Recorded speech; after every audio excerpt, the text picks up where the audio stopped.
ada pencampuran nanti, kemudian ada pencetakan, ada penyemprotan, ada pengisian kapsul, kemudian ada penyetripan, ada pengemasan sekunder.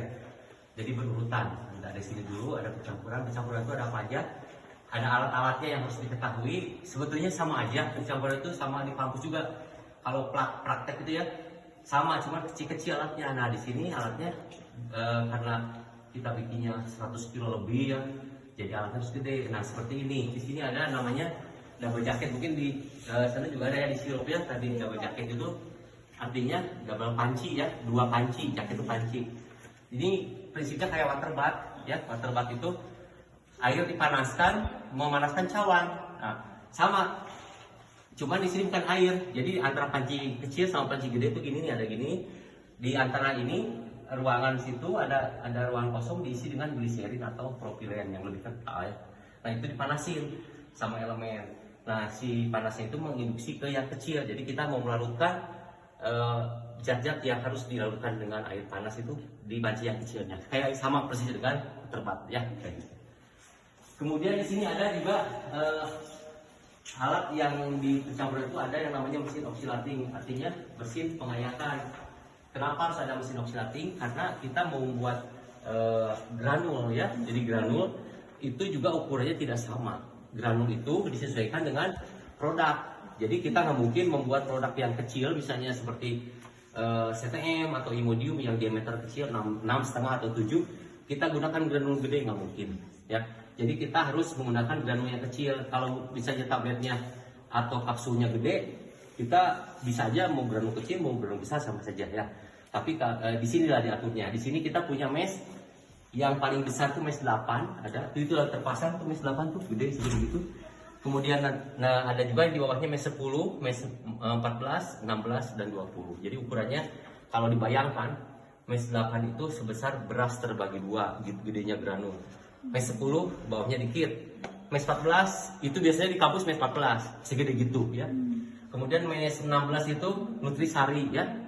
Kalau mesh 20 extra jos ya, kayak gitulah granulnya. Jadi kita sesuaikan sesuai validasinya pakai apa, granulnya berapa ukurannya, nanti kita pasang di sini ya meshnya. Kemudian di sini ada mesin planetary mixer ya. Ini kalau kita mau membuat massa cetak ya artinya granul yang sudah kita bikin dengan ukuran granul yang sudah kita sesuaikan, kita tambahkan fasa luar di sini. Kalau di kampus biasanya masuk plastik ditambah fasa luar, dikocok, betul nggak? Dikocok ini ya. Nah sama ya. Tapi kalau dikocok, pernah nggak dihitung kecepatan kocokannya berapa? Nggak tahu. Lamanya berapa? Nggak tahu. Yang penting dilihat secara order lapis. Oh ini kayaknya udah homogen kan gitu ya. Tapi di CPOB harus tervalidasi dan harus konsisten. Jadi di sini ada kecepatan mesin dan waktunya yang harus ditentukan, namanya parameter kritis. Nah, parameter kritis itu tidak boleh berubah kecuali beberapa hal. Nah, dari di mana dapatnya parameter kritisnya? Divalidasi mesinnya. Berapa lama sih diputarnya dengan kecepatan berapa sehingga akan menghasilkan massa cetak yang bagus. Nah, massa cetak yang bagus itu karena massa cetak itu bukan hanya dicetak saja, ya, yang kita masukin ke kapsul namanya massa cetak juga, benar nggak? Nah, jadi kita harus punya patokan massa cetak yang bagus itu yang gimana? Ada 3 hal yang harus dipenuhi oleh massa cetak. Pertama, kadarnya harus memenuhi syarat. Jelas ya. Di situ di Farmakope coba lihat untuk 4 jadi itu biasanya kadarnya itu antara 95 sampai 105 umumnya ya, kecuali obat-obat tertentu. Nah, itu harus terpenuhi dulu. Jadi misalnya gini, bobot kapsul atau bobot tablet 650 mg paracetamol misalnya ya, contohnya. Di dalam 650 mg itu harus mengandung paracetamol 500 mg, kan gitu. Nah, di sini jadi nanti diukur dalam 650 mg itu harus mengandung paracetamol 500 mg plus minusnya apa? 95 atau 105 paling tingginya. Harus terpenuhi itu. Nah, yang kedua yang harus dipenuhi oleh massa cetak itu adalah homogenitas kadar. Kenapa harus homogenitas kadar? Karena nanti kalau kita putar, ini kan banyak tuh. Kalau kita masukin ke mesin cetak atau ke kapsul, kan nggak mungkin kita pilih-pilih granulnya yang masuk ke dice ya atau ke kapsul. Berarti mana aja yang masuk granulnya ya. Kalau kadarnya homogen, semua sisi hampir rata, maka kita akan mendapatkan produk yang sama, seragam kadarnya. Nah itu penting.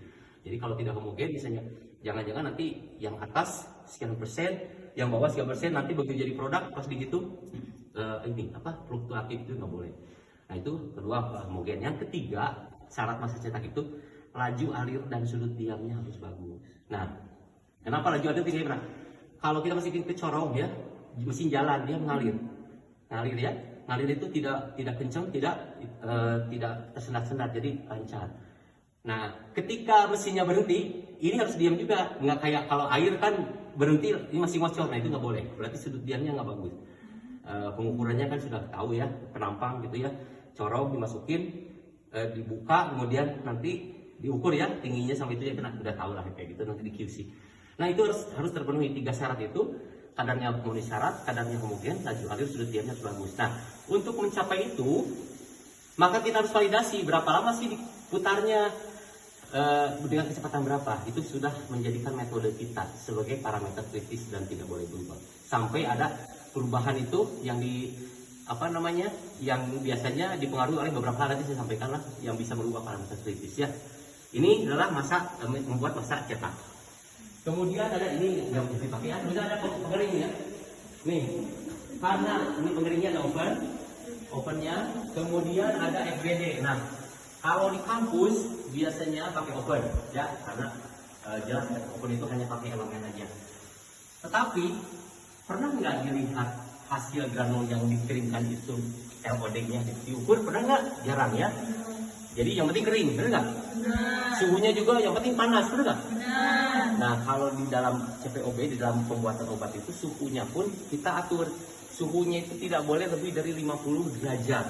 Kenapa? Karena banyak zat aktif yang rusak di atas suhu 50. Jadi kita mau pakai oven atau pakai FBD, nanti suhunya beda ya. Nanti saya sampaikan. Ini suhunya maksimal 50 derajat. Sampai granulnya berkadar air berapa atau ber-LOD berapa itu tergantung produk masing-masing. Seperti contohnya ini paracetamol kita ya. Kalau kita mau buat granul paracetamol, LOD-nya itu antara 2-3%. Itunya. Itu ngaruhnya kemana? Kalau kadar airnya terlalu rendah, misalnya 1% untuk paracetamol, ketika dicetak itu cracking. Kalau terlalu basah, misalnya di atas 3%, 3,5%, 4% gitu, nempel di punch. Jadi itu menghalang. Jadi kalau nempel di punch itu ya, ketika kempak dia muncul, dia nggak lepas, kena sisir dia mental, loncat, itu nggak boleh. Jadi kalau begitu, kalau LOD-nya bagus itu dia lepas sendiri, kena sisir itu dia langsung jatuh biasa gitu ya. Kalau nempel di punch itu dia kena sisir langsung loncat, nah itu nggak boleh.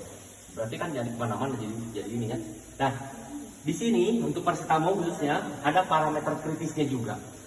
Berapa lama sih dipanasinya dengan suhu berapa? Ya, contohnya paracetamol kita untuk membuat LOD 2-3% itu kita akan panaskan selama 10 jam di sini. Suhu 10 jam, suhunya 40. Ya, tahu dari mana itu? Hasil validasi proses. Jadi kalau ada pertanyaan mulai sekarang ditanya misalnya di back record, ada back record aja? Nah di situ. Kenapa tahu segini dari mana? Kalau ada pertanyaan itu jawabnya harus pasti, bilang gini. Hasil validasi proses. Hasil validasi. Jadi yang ada di website itu sudah hasil validasi. Kita harus percaya hasilnya sudah bagus. Ya, kecuali ada perubahan berarti ada penyimpangan. Harus kita lakukan validasi ulang atau kalau enggak kita review, kalau enggak investigasi, bikin capa dan segala macam ya, itu urut-urutannya. Tapi yang jelas selama belum ada perubahan, kita harus yakin di dalam website itu sudah hasil yang terbaik. Ya. Nah ini sistem oven itu tidak seperti ovennya di kampus yang kadang-kadang si elemen pemanasnya ada di dalam, kayak oven kue, benar nggak? Nah di obat itu di sini di atas tuh, di atas elemen pemanasnya itu di atas ya. Jadi si elemen pemanas itu dipanasin pakai listrik sampai panas, kemudian nanti akan ditiup dengan angin udara yang sudah dibersihkan, sudah disaring. Jadi udara yang masuk sini itu sudah disaring dengan kerapatan itu 0,2 mikron ya. Nah, kenapa harus disaring? Karena nanti si udara itu akan bersentuhan langsung dengan produk ya. Jadi si itu ini kebetulan lagi ada ya di dalam tuh lagi ada, kita lagi kemarin percobaan untuk itu. Jadi si granul kita akan masukin ke rak ya, masuk rak, kemudian nanti akan kita buka ya supaya nggak penasaran. Saya tahu namanya observasi itu untuk melihat. Nah, ini nih kayak gini ya. ini kemarin ada 3 itu untuk percobaan pengayakan. Nah, kita granul yang sudah kita ayak itu kita akan masukin ke sini, kemudian setelah itu dipanaskan, dikeringkan sampai LOD-nya tercapai. Nah, sistem udara panas tadi, jadi udara panas akan keluar melalui ini. Udara panas akan keluar dari sisi kiri kanan oven, ngalir tapi pelan. Kemudian akan masuk ke sela-sela ini dan ditarik ke sini. Jadi nanti sistem pemanasannya itu udara panas yang mengalir. Ya, bukan elemen di sini, elemen pemanasnya di sini nggak ada ya. Nggak, jadi kalau obat itu suhunya 40 ya. Kemudian nanti akan diperoleh hasil yang gitu kan. Makanya untuk paracetamol 10 jam suhu 40 sudah pasti itu akan menghasilkan kadar airnya 2-3%. Ya. Tuh ya ininya. Ini sistem oven untuk obat ya. Ada pengering yang sebelah sana nih. Pengering yang di sana itu beda lagi. Sistemnya sistem FBD. FBD itu kalau pernah dengar, nah isi katanya fluid bed dryer ya, sistem angin puting beliung ya.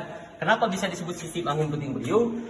Pakai apa ininya apa? Pemanasnya sama pakai udara, tapi udaranya bertekanan. Bukan udara yang mengalir kayak gitu ya, bertekanan. Dari mana? Dari bawah. Udaranya dari mana diperolehnya? Instal Sisjanghar. Nanti kalau bagian keluar di instal Sisjang ada mesin yang namanya mesin steam, mesin uap. Nah, nanti di situ akan si air raw yang sudah dibikin akan dijadikan uap dulu ya.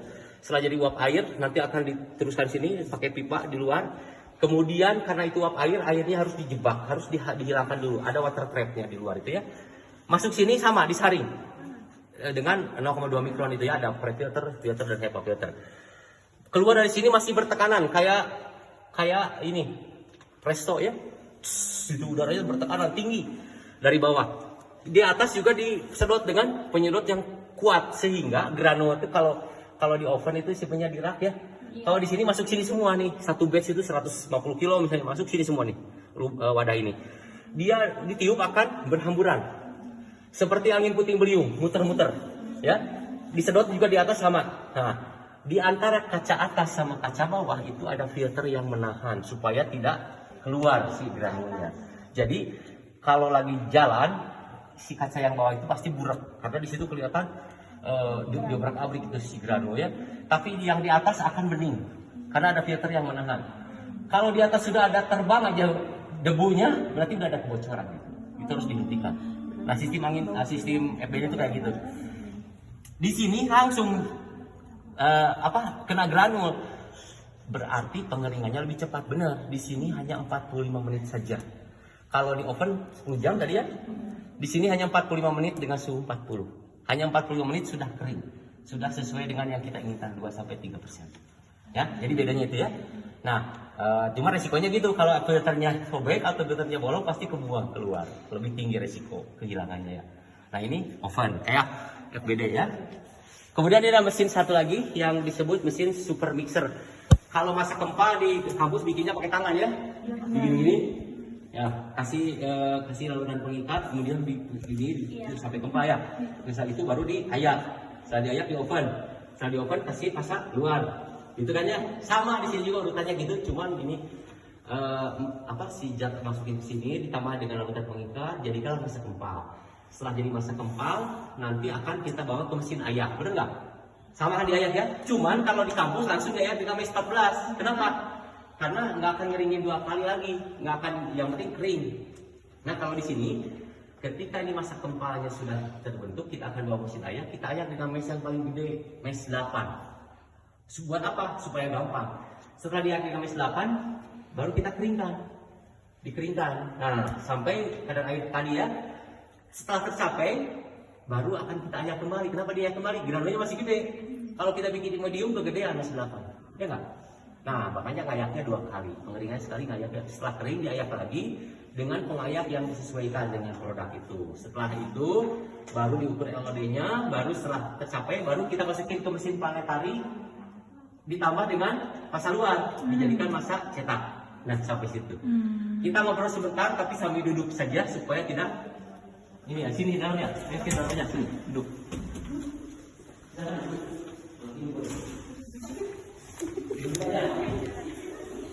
Nah, ada hal-hal yang harus disampaikan terkait pencampuran karena tidak hanya pencampur itu tidak hanya mencampur saja, jadi ada hal-hal yang kita lakukan supaya tahu ya, adik-adik supaya tahu nanti jangan-jangan gini udah masuk ke ruang industri kok nggak tahu sih apa sih yang ada di industri ya. Nah, supaya tahu nama pengetahuan ini bukan belajar mengajar, tapi mudah-mudahan ada yang masuk sedikit bayangan ya. Kita mulai ya. Bismillahirrahmanirrahim. Assalamualaikum warahmatullahi wabarakatuh.